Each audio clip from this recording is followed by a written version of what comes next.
myself Sneha Yadav. I welcome you all to our new YouTube channel that is Chotu Science. Okay बच्चों, तो आपको पता है अभी आप क्लास 9th में हो और आपके पास फिजिक्स, केमिस्ट्री एंड बायोलॉजी ये 3 सब सेक्शंस हैं हमारे साइंस के। तो ना आज हम बायोलॉजी का जो चैप्टर 1 है cell the fundamental unit of life इसको कवर करेंगे। तो सबसे पहले हम अपनी बायोलॉजी का chapter number 1 that is cell will going to discuss. Okay, तो बच्चों इस चैप्टर में ना हम बहुत सारी थियरीज, बहुत सारी चीज़ों के बारे में पढ़ेंगे और मेरे हिसाब से आपने फर्स्ट टाइम तो नहीं सुना होगा कि cell is the fundamental unit of life. तो इसको ऐसे क्यों बोला जाता है? Why we are calling cell is the structural, the functional, the basic unit of our life, why we are saying this. तो हम इन सभी चीज़ों को करेंगे डिकॉड। तो स्टार्ट करने से पहले सभी बच्चे अपनी एक रफ नोटबुक और एक पेन लेके आ जाएंगे फटाक से। तो लेट्स स्टार्ट। ओके, तो बच्चों सेल इसको समझने से पहले ना हम ये समझते हैं कि क्यों ये फंडामेंटल यूनिट ऑफ लाइफ है। पहले तो ये समझते हैं। मैं आपको बहुत लेमन एग्जांपल से बताऊंगी पहले कि क्यों cell is the building block, cell is the fundamental unit. Okay, तो मैं आपसे क्वेश्चन पुट करूंगी और आपको मुझे आंसर करना है। Okay, let's start. डन। देखिए, जैसे मैंने बोल दिया कि हमारा घर है, छोटू सा घर है जो कि हम बचपन से वही बनाते आ रहे हैं। यही ड्राइंग तो वैसे भी माशाल्लाह है। देखो ये हमारा घर है। ओके, अब मुझे अगर मैं आपसे पूछूं कि बेटा ये जो घर है ये किससे मिलके बना हुआ है, किससे मिलके बना हुआ है, तो आप बोलोगे मैम बहुत सारी दीवारें हैं उनको जोड़ के ऊपर ऐसे लगा के उसको एक फ्रेमवर्क दे के बन गया हमारा घर। तो आप बोलोगे मैम वॉल से मिलके बना हुआ है। फिर मैंने बोला ओके बेटा वॉल से मिलके बना हुआ है, वेरी गुड। अब ये वॉल भी तो किसी की मिलके बनी हुई होगी ना। तो आप बोलोगे दीदी ये तो ब्रिक से मिलके बनी हुई है। ओके, तो क्या हम बोल सकते हैं कि पहले हमने क्या करा होगा, एक ब्रिक ली होगी, फिर उसको दूसरी ब्रिक के साथ जोड़ा होगा, फिर उसको तीसरी ब्रिक के साथ जोड़ा होगा। इसी तरीके से बहुत सारी ब्रिक को आपस में जोड़ा होगा और एक वॉल बन के तैयार हो गई होगी। फिर एक वॉल बनी, फिर उसके ऊपर एक रूफ वाली वॉल बनाई हमने, फिर ये वाली फ्लोर बनाया। तो इसी तरीके से हमने एक वॉल बनाई, फिर एक वॉल बनाई, फिर एक वॉल बनाई, फिर एक वॉल बनाई, राइट। तो इन सभी वॉल से मिलके हमारा एक रूम बन गया। फिर एक रूम इधर बना भाई अपना, एक रूम इधर बना भाई अपना, बीच में हमने हॉल बना दिया और ये भाई हॉल के बगल में हमने एक और रूम बना दिया। तो इसी सब को कंबाइन करके हमारा क्यूटी पाई होम बन गया, हमारे सपनों का आशियाना आंगन, राइट। अब देखो, तो बेटा देखो, अगर मेरे पास मैं पूछूं कि मेरे छोटूस कि अगर मेरे पास ब्रिक नहीं होती, लेट्स सपोज मेरे पास ब्रिक है ही नहीं, तो क्या आप घर बना सकते हो? अरे मैडम हम मिट्टी से बना लेंगे, आपको पता नहीं हम स्मार्ट है। तो चलो अगर वो मिट्टी नहीं होती तो क्या आप बना सकते हो अपना होम? बिल्कुल नहीं, नहीं बना सकते ना। तो मतलब किसी भी चीज को बनाने के लिए एक ऐसी चीज होती ही होती है जिसके बिना वो चीज बन ही नहीं सकती। फॉर एग्जाम्पल हमारा घर बिना ब्रिक के, बिना मतलब जो सीमेंट वगैरह होती है उसके बिना नहीं बन सकता ना बच्चे। इसी तरीके से जो हमारा बॉडी है ना, जितने भी लिविंग सिस्टम मतलब क्या, पक्षी, पेड़, हम, तुम, वो जितनी भी लिविंग चीजें हैं हमारे एटमॉस्फेयर में, वो सारी की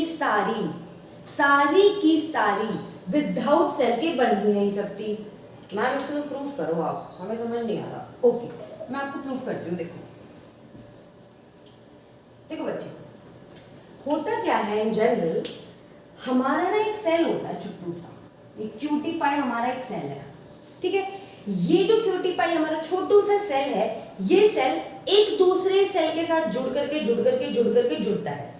ये एक सेल दूसरे के साथ जुड़ा, ये एक सेल तीसरे सेल के साथ जुड़ा, ऐसे करके बहुत सो सेल के साथ अपने साथ जुड़ता है और बहुत सारे सेल मिलकर के क्या बना लेते हैं, टिश्यू, ठीक है। अब मान लो ये एक टिश्यू का है, इसमें बहुत सारी सेल्स हैं, ये एक टिश्यू है इसमें बहुत सारी सेल्स हैं, ये एक टिश्यू है इसमें बहुत सारी सेल्स हैं, राइट। ये एक टिश्यू है इसमें बहुत सारे सेल्स हैं। तो ये जो देखो बच्चे, ये एक सेल था, बहुत सारे सेल मिले, 1 सेल, 2 सेल, 3 सेल, इसी तरीके से बहुत सारे सेल्स होंगे, अनगिनत, इनफिनिट। ये इनफाइनाइट नंबर या फिर अनगिनत जितने भी सेल्स हैं ये आपस में मिलके क्या बनाते हैं, टिश्यू। अब एक टिश्यू, दूसरा टिश्यू, तीसरा टिश्यू, चौथा टिश्यू, अगर मैं आपसे पूछूं टिश्यू किसका मिलके बना हुआ है तो बोलोगे अरे मैम अभी तो बताया था आपने। ये टिश्यू भी बहुत सारी, ये जो मैं स्माइलीज बना रही हूँ कुछ भी नहीं है, सेल्स हैं, ये वाली सेल्स, 1 सेल 2 सेल 3 सेल 4, ठीक है। तो ये एक टिश्यू, इसी तरीके से ये भी एक टिश्यू, ये भी टिश्यू, ये भी टिश्यू। अब बहुत सारे टिश्यू मिलके लेट्स सपोज क्या बनता है ये भाई, ऑर्गन बनेगा।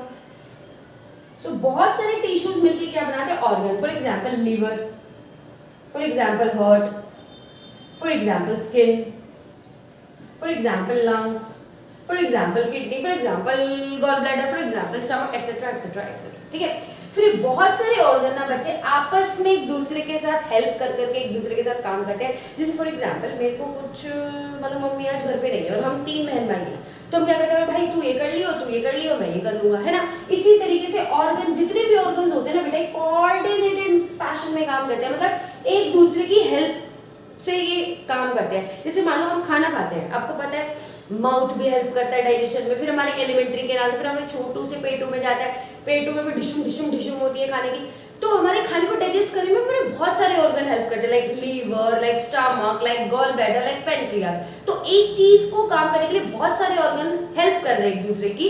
उसी सिमिलर पैटर्न में ये ऑर्गन अपने एक दूसरे की हेल्प से अपना बिल्कुल, ये जितने भी ऑर्गन्स हैं एक सिस्टम में काम करेंगे, उसको हम बोलते हैं ऑर्गन सिस्टम,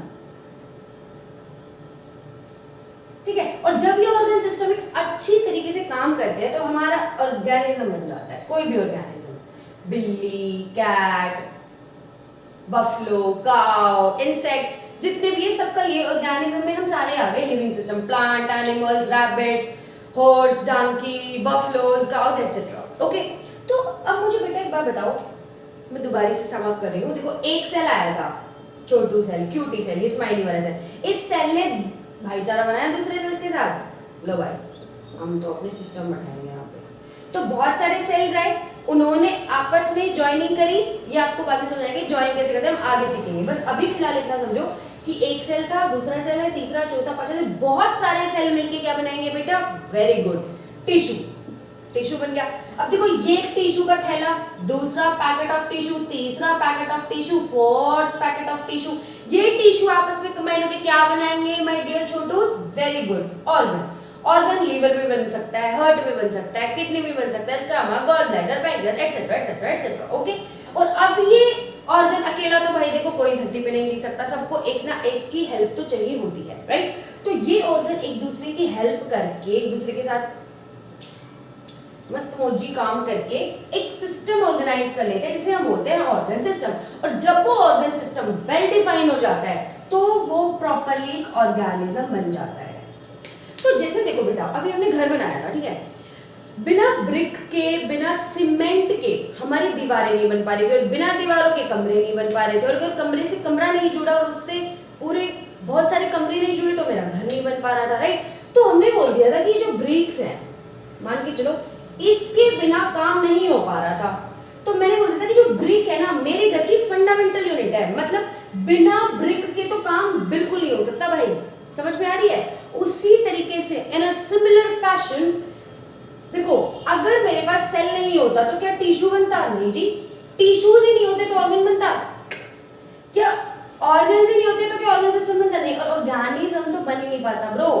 तो कहने से कि ये तीनों चीजें, ये तीनों चारों चीजें इस सेल पर डिपेंडेंट है। अगर ये सेल ही नहीं होता तो टिश्यू नहीं बनते, टिश्यू नहीं बनता तो ऑर्गन नहीं बनता, ऑर्गन नहीं बनता तो ऑर्गन सिस्टम नहीं बनता, और ऑर्गन सिस्टम नहीं बनता तो डेफिनेटली ऑर्गेनिज्म तो ग्रो नहीं बनने वाला था।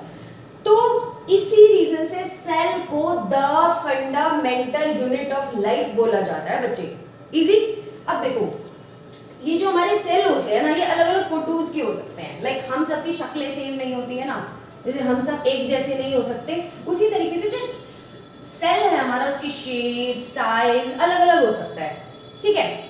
जैसे हमारी जो रेड ब्लड सेल्स होती है, रेड ब्लड सेल्स पता है आपको, हमारी ब्लड सेल्स, जो हमारी रेड ब्लड सेल्स होती है रेड कलर की, अरे मैम ग्रीन क्यों बना दी गलती से बच्चों, चलो let colour it with red.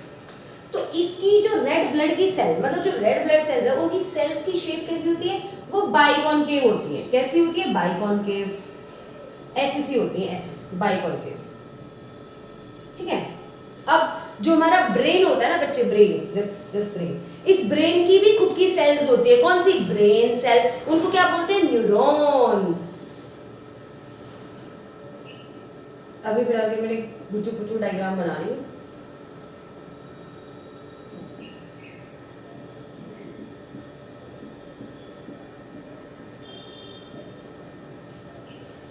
ये हमारी देखो ब्रेन सेल्स की शक्ल कैसी है, रेड ब्लड की शक्ल देखो कैसी है, आरबीसी बाइकॉनकेव जैसी है, आरबीसी की सेल बाइकॉनकेव शेप की है, ओले पापले, ब्लड और ब्लड की सेल तो ऐसी है। अब देखो ब्रेन की सेल कैसी है। अब जो हमारे बॉडी की जो डिफेंस, जैसे हमारे हमें जो कौन बचाते हैं, हमारी आर्मी, हमारे फौजीज जो होते हैं वो हमारे हम सबको प्रोटेक्ट करते हैं। इसी तरीके से हमारी बॉडी के अंदर भी एक फौजीज होते हैं जिनको बोलते हैं वाइट ब्लड सेल्स, इन्हें हम शॉर्ट फॉर्म में बोलते हैं WBC। Red blood cells RBC कैसी है, बाइकॉनकेव शेप। हमारे ब्रेन की जो सेल्स है न्यूरॉन्स, वो कैसी हैं, देखो कैसी लंबी लंबी सी है ना, अजीब सी लग रही है ना, क्यूटी क्यूटी सी। अब देखो जो व्हाइट ब्लड सेल्स है हमारी, वो कैसी होती है, वो एमीबॉइड शेप की होती है, उनकी तो बहुत ही ब्यूटीफुल शेप होती है। ये अमीबा जैसी शेप की होती है, तो बहुत WBC तो अलग अलग शेप की हो सकती है। तो मोरल लेसन में हमें ये तो समझ में आ गया कि सेल हमारी फंडामेंटल यूनिट ऑफ लाइफ है, क्लियर मैम। दूसरी चीज हमें ये समझ में आई कि हर सेल की शेप साइज एक जैसी नहीं हो सकती, डिपेंड करते हैं कि वो कहाँ रह रही है।